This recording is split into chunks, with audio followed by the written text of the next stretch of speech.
Bonjour tout le monde, bienvenue à la troisième capsule. Aujourd'hui, nous allons voir quel sujet nous devons prioriser quand on veut parler de sexualité à la maison. Mais tout d'abord, allons voir le Vox Pop des jeunes. Et ce mois-ci, ils ont répondu à « Quel genre de questions te mettent le plus mal à l'aise en lien avec la sexualité? » Qu'est-ce qui me met le plus mal à l'aise, c'est quand on me dit « As-tu fait l'amour? As-tu aimé ça? » Ben là, des questions sur ma virginité.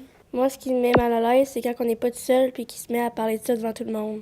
Parler de menstruation ou de puberté ou de l'anatomie. C'est parler de l'image corporelle. Ben, je suis pas mal à l'aise d'en parler. Pour moi, c'est normal. C'est quand on me pose des questions sur les pensées sexuelles ou les fantasmes. Mais moi, ce qui me met plus mal à l'aise, c'est quand on parle des relations sexuelles. Qu'est-ce que t'aimes dans le sexe ou ta position préférée? Ben, rien. Nous venons de voir que les jeunes semblent ressentir un malaise majoritairement lorsqu'on parle de relations sexuelles, de virginité, de ce qu'ils aiment ou ce qu'ils n'aiment pas. Puis je dirais en fait que j'ai été agréablement surprise parce que leurs réponses sont cohérentes. C'est normal de ressentir de la gêne si notre parent nous pose une question très précise sur notre virginité.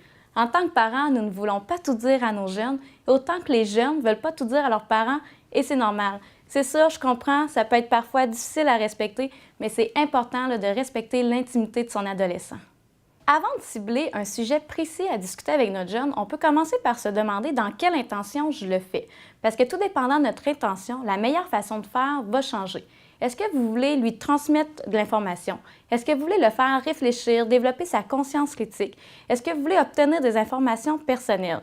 Par exemple, on peut se dire, est-ce que vous voulez vraiment savoir si votre jeune a eu sa première relation sexuelle ou vous voulez plutôt vous assurer que les informations nécessaires, qu'il sait que vous êtes là pour venir lui en parler s'il y a besoin, que voir comment il se sent dans tout ça.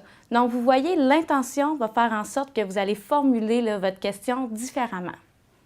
Une fois la réflexion faite, c'est maintenant le temps de cibler des sujets à discuter à la maison. C'est normal de se sentir mélangé parce qu'il y a une multitude de sujets possibles.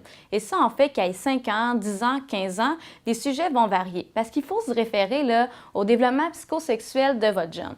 Pour vous aider, sur le site web du Blitz, dans l'onglet Parents, j'ai mis des documents PDF qui vont cibler les sujets en fonction de l'âge de votre enfant et même des pistes d'intervention. Donc, tout ça, ça devrait vous aider, puis j'espère même que ça va vous motiver à parler de sexualité à la maison. Comme on a vu dans les capsules, parler de sexualité veut dire aborder plusieurs sujets différents. Donc, être ouvert à la discussion veut dire qu'il y aura peut-être plusieurs questions possibles. Puis personnellement, j'ai pas toute l'information sur ces sujets-là. Moi non plus. Donc, qu'est-ce qu'on fait si notre enfant nous pose des questions puis on n'a pas les réponses? Pour connaître la réponse à la question des parents, visitez le www.blitz.ca dans l'onglet Parents pour lire l'édito de Gabrielle Lavoie, notre sexologue. Je vous invite également à aimer notre page Facebook Blitz Santé Sexuelle. Puis n'hésitez pas à nous écrire pour toute question ou commentaire.